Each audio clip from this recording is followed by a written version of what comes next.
Hello दोस्तों, veterans नमस्कार। मैं दीवान सिंह। जब भी मैं वीडियो बनाता हूं तो उस पर कमेंट भी आते हैं। एक बहुत ही एनकरेजिंग कमेंट मेरे पास राम सचेत साहब ने भेजा, उस पर बात करूंगा। अब क्योंकि सुप्रीम कोर्ट में और दूसरे हाई कोर्ट में वहाँ सुनवाई होनी है और उस सुनवाई के लिए स्वाभाविक सी बात है हमारे वकील तैयार होंगे अपने अपने हिसाब से। अब कैसी पिटीशन है कैसे नहीं है वो तो वो जाने, क्योंकि अब तक का जो पीछे का अनुभव है वो ये बताता है कि हमने आरबीआई की लाइन पर जब पेंशन अपडेशन मांगा हमारा, जब आरबीआई में पेंशन अपडेट था ही नहीं, हमने सेंट्रल गवर्नमेंट की जैसे पेंशन इंक्रीज या अपडेशन मांगा जो उनका 10 साल में होता है और हमारा बेस सेटलमेंट 5 साल में होता है, जो हो नहीं सकता। हाँ, उनके आधार हमारे रूल जरूर बने हुए हैं और जो रूल बने हुए हैं उनको हम फॉलो करेंगे। इस प्रकार का आपका रेगुलेशन है। यानी आपको जो पेंशन अपडेशन होगा वो केवल और केवल आपके पेंशन रेगुलेशन 1995 से ही होगा।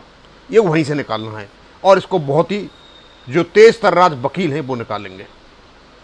सबसे बड़ा जो प्रॉब्लम है हमारे पेंशन अपडेशन में है वो है इनकी बनी हुई कहानी फंड बेस्ड पेंशन।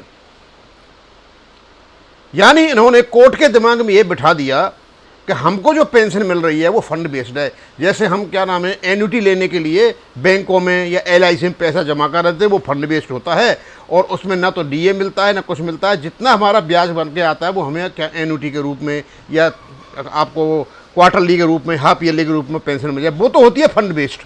और फंड बेस्ड का मतलब है जो आपको कुछ मिल रहा है, फंड जो आपने लगाया है वो फंड भी आपका है और उस पर जो ब्याज है वो भी आपका है, वो होता है फंड बेस्ड। लेकिन हमारा जो पेंशन है ये बिल्कुल ही फंड बेस्ड नहीं है, लेकिन इसको फंड बेस्ड बना दिया गया। अब कैसे कैसे तब बनाया गया मैं तो आपको ये बता ही दिया कि इन्होंने मतलब नए नए खेल खेले इसको फंड बेस्ड बनाने के लिए। और इस फंड बेस्ड के हथियार को, फंड बेस्ड के फंडा को तोड़ने के लिए एक मजबूत हथियार चाहिए, क्योंकि आरबीआई का आईबीए का जो एफिडेविट है उसमें भी उसको फंड बेस्ड बताया गया है। 2008 और 9 में इन्होंने जो पैसा कलेक्ट किया एम्प्लॉय ऑफिसर से पेंशन फंड के नाम पर, जो कॉस्ट ऑफ पेंशन के नाम पर जो पैसा इकट्ठा किया था, उससे भी ये फंड बेस्ड बन गई। और इसको फंड बेस्ड बनाते बनाते ये सारी जितनी मैंने बात बताई 2015 में क्या किया, सारी चीज़ें आई। तो मैं तो यही चाहूँगा, क्योंकि मैं जो बात बताता हूँ एक रॉ हो सकती है, बिल्कुल कच्ची हो सकती है, अपना मैं आइडिया बता रहा हूँ। क्यों अब तक यही था कि हमें सेंट्रल गवर्नमेंट की बराबर दो, आरबीआई की बराबर दो, लेकिन हम तो अपना ही खुद का रेगुलेशन है उसके अनुसार की बातें कर रहा हूँ। तो सबसे पहले वकीलों को ये फंड बेस्ड का ही फंदा तोड़ना है। उनको प्रूव करना है कि ये जो फंड बेस्ड का फंडा है ये मिसकंसेप्शन है, ये मिसलीडिंग आर्गूमेंट है। इस प्रकार के आर्गूमेंट बार बार जगह जगह दिए जाते हैं। इवन संसद में भी इसके बारे में झूठ बोला गया।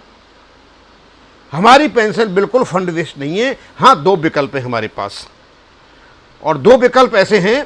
एक विकल्प तो ये है कि भाई उसने ये कहा कि आपका जो सीपीएफ कटता था उसको आप दे दीजिए जो एम्प्लॉयर का है और आप पेंशन ले लीजिए।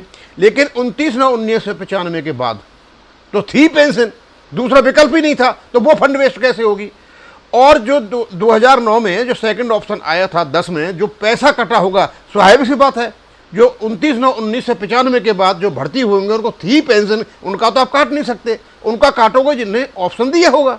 ऑप्शन उन्होंने दिया था जो ने फर्स्ट ऑप्शन में अपना नहीं दिया था ऑप्शन, क्योंकि ये बात हो गई थी कि पेंशन में जो सीपीएफ में ज़्यादा फायदा है, इस प्रकार की कुछ बातें हुई थी। तो इसका मतलब ये होगा, एक तो यहीं से शुरू हो जाती है कि यदि 29/9/1995 के बाद पेंशन ही थी तो उसका दूसरा विकल्प ही नहीं था, तो ये फंड बेस्ड कैसे, उनको कैसे दोगे आप। अब रही उनसे पहले वालों की बात। पहले वालों का स्पष्ट आपका जो रेगुलेशन ये कहता है कि जो एम्प्लॉयर का हिस्सा है वो आप हमें दे दीजिए, आप पेंशन ले, सीधा सीधा हिसाब किताब है। यानी कंपोजिशन फंड ऑफ यही कहता है। इन्होंने अनलॉफुल रिकवरी की सेकंड ऑप्शन में, और उस अनलॉफुल रिकवरी की वजह से एक इंप्रेशन गया कि ये हमारी पेंशन फंड बेस्ड है। फंड बेस्ड का तो सीधा साधा मतलब है, एनपीएस में फंड बेस्ड होता है। एनपीएस में जितना पैसा आपको मिलता है उसका 60% आपको मिल जाता है, 40 रह जाता है, एन्युटी मिलती रहती है, और वो 40% रहता है वो आपका ही पैसा है, कहीं नहीं जाएगा। लेकिन इस पेंशन में तो हमारा हमको नहीं मिलता कुछ भी, सिर्फ पेंशन मिलती है, फंड तो गवर्नमेंट के पास ही रह जाता है ना सारा का सारा जितना भी है। अब चलो और की बात है, तो मैंने जो कुछ भी बताया मुझे लगा कि थोड़ा सा लोगों को समझ में आया कि हाँ इसमें कुछ दम है।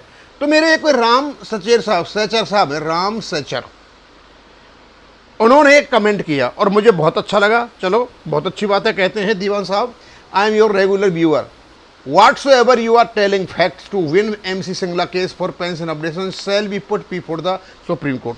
यानी ये सारे के सारे फैक्ट सुप्रीम कोर्ट के पास रख दिए जाएंगे। मुझे बहुत अच्छा लगा कि ये जो भी कमेंटेटर है, इसका मतलब ये MC सिंगला केस में ये इंटरेस्टेड है और इन्होंने अध्ययन किया होगा। अब क्योंकि मैं तो एक रॉ आदमी हूँ, एक लीगल एक्सपर्ट नहीं हूँ मैं, लेकिन मेरे पॉइंट जो है मैंने बताए हैं, इन्हीं पॉइंटों को यदि अच्छे लगते हैं, कन्विंसिंग हैं, लॉजिकल हैं, रीजनेबल हैं, और ये वकील जो सुप्रीम कोर्ट का सीनियर एडवोकेट होगा या कोई भी होगा या सेवाराम जी हों, वो अपने अलग प्रकार से रखते हैं पॉइंटों को। जैसे केरल हाई कोर्ट में रखा था, वहाँ के वकील ने ये कह दिया था कि यदि ये पेंशन अपडेशन की बार बार करते हैं, अपडेटिंग जो वर्ड आया था 35.1 में, और ये बार बार रिपीट होता है, एग्रीमेंट से लेकर आज तक रिपीट हो रहा है, इसका मतलब इनका सीधा साधा इंटेंशन था टू अपडेट द पेंशन, लेकिन अपडेट ये कर नहीं रहे। एग्रीमेंट चाहे एक्सप्रेस हो और चाहे इम्प्लाइड हो, दोनों के दोनों एनफोर्सेबल होते हैं, कोर्ट में मान्यता होती है। तो जितनी भी मैंने ये बातें बताई हैं, और राम सचेर साहब मैं आपको बहुत बहुत धन्यवाद देता हूँ कि चलो अच्छा है कि थोड़ा सा मैं कोई सहयोग कर रहा हूँ, क्योंकि एक तो हम सिर्फ पैसे सहयोग कर सकते हैं, लेकिन मैंने जब इसको स्टडी किया तो मुझे लगा कि मैं अपना व्यूज़ थोड़ा एक्सप्रेस कर दूँ। और मुझे अपने कमेंट से लगता है काफ़ी लोगों से, हाँ, कि इन मेरे बातों में काफ़ी दम है। और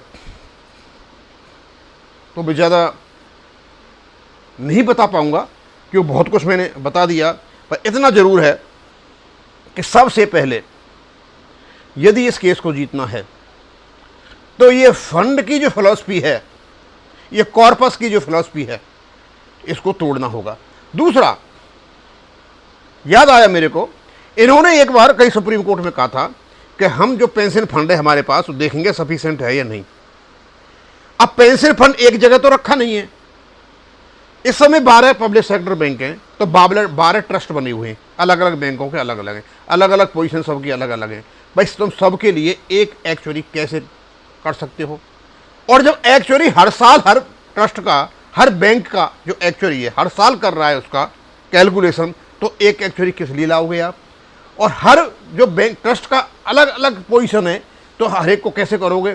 क्योंकि ये सारा का सारा काम स्टैट्यूटरी बॉडी का है, यानी बैंकों का है, समझे। और जो फंड की जो बात है, चलो तुम कर लो जो कुछ भी करना चाहते हो, लेकिन साथ में ये लगा रखा है कि शॉर्टफॉल जो होगा एक्चुअली के कैलकुलेशन के बेस पे उसको बैंक देगा। मामला ऐसा वाला सेट हो गया। मतलब पेंशन अपडेशन का जो खर्चा आएगा, सीधी सी बात है, बैंक अपने एक्चुअली से कैलकुलेशन कराएंगे, बताएंगे इतने की जरूरत है, वहाँ से आ जाएगा सीधा का सीधा, कोई प्रॉब्लम ही नहीं है। लेकिन ये फंड का जो फंडा लगा रखा है बीच में, ये कोर्ट को मिसगाइड करते हैं, और अब तक जो मिसगाइड करते रहे हैं, और इन्होंने इवन लोकसभा में भी जो क्वेश्चंस पूछे गए वहाँ भी मिसगाइड किया हुआ है कि फंड बेस्ड है। हमारी पेंशन बिल्कुल फंड बेस्ड नहीं है, केवल और केवल एम्प्लॉयर का जो हिस्सा है सीपीएफ का, वो एम्प्लॉयर के पास जाएगा, उसके बदले में ये हमें पेंशन देंगे। और पेंशन भी कैसे देंगे? केवल और केवल ये सीसीएस रूल 1972 के आधार पर, क्योंकि 56 रेगुलेशन में उसी का जिक्र है, वहाँ आरबीआई का कोई जिक्र नहीं है। हाँ, ये जरूर कहा था स्मॉल कमेटी को, जब आप नियम बनाओ, पेंशन के नियम बनाओ, उस समय क्योंकि उनके पास था तो कुछ नहीं, तो जो एग्जिस्टेंट होता है, जो चीज़ अस्तित्व में होती है, उसी का सारा लिया जाता है। तो अस्तित्व में 1990 में आरबीआई के रूल बन गए थे, और 1972 में सीसीएस रूल थे, उनसे सारा का सारा इन्हें अपने प्रोविजन बना लिए, और प्रोविजन के बाद, बनाने के बाद इनका पेंशन रेगुलेशन बन गया। यहाँ तक तो काम था स्मॉल कमेटी का, एग्रीमेंट का काम था आईबीए का उनका, लेकिन इसको अप्रूव किया स्टैट्यूटरी बॉडी यानी बैंकों ने। अब यहाँ जो कुछ भी काम है, यहाँ आईबीए का कोई लेना देना नहीं है, यहाँ केवल और केवल लेने देना है स्टैट्यूटरी बॉडीज का। और दूसरा, हमारे जो 9 संगठन बने, इनका यूएफबीयू का काम था कि भाई तुम इसको इम्प्लीमेंट नहीं कर रहे हो, तो क्यों नहीं कर रहे हो? कुछ न कुछ तो ऐसा हुआ है यूएफपीयू के जो 9 संगठन हैं, इनकी मुंह में दही जमी हुई है कि ये पेंशन अपडेशन की बात नहीं करते और रेगुलेशन के उसकी बात नहीं करते। तो सबसे पहले मैं तो यही चाहूँगा, मैं बता ही सकता हूँ क्योंकि मैं इतना सक्षम नहीं हूँ। जो कोर्टों के वकील होते हैं वो एक अलग प्रकार की पर्सनैलिटी होती है कि सबसे पहले यदि आप केस जीतना चाहते हो तो ये फंड का जो फंडा लगा रखा है इसको ख़त्म कीजिए। ऐसा कोई भी फंड बेस्ड पेंशन नहीं है हमारी, ऐसा कोई फंडा नहीं है। आप चाहे फंड को पढ़ लीजिए, आपका जो आपके रेगुलेशन में दे रखा है, सारी चीज़ें आप क्लियर हो जाएंगी। और दूसरा, साथ में ये लेकर के आ जाए कि 2010 में सेकंड ऑप्शन में जो पैसा कटा था वो अनलॉफुल रिकवरी थी, डिडक्शन, उसको भी वापस किया जाए, उसको भी साथ में फंडा लगा दी जाए। चाहे कोई भी है, चाहे सुप्रीम कोर्ट में है और चाहे ये महाराष्ट्र में है और चाहे ये केरला में है। जैसे ही लगाएंगे दो फायदे बैंक पेंशन को होंगे, एक तो जो पैसा कटा उसकी रिकवरी और उससे फंड बेस खत्म हो जाएगा और पेंशन का रास्ता साफ हो जाएगा। अब इसको मैं यहीं ख़त्म करूँगा। थैंक यू, धन्यवाद।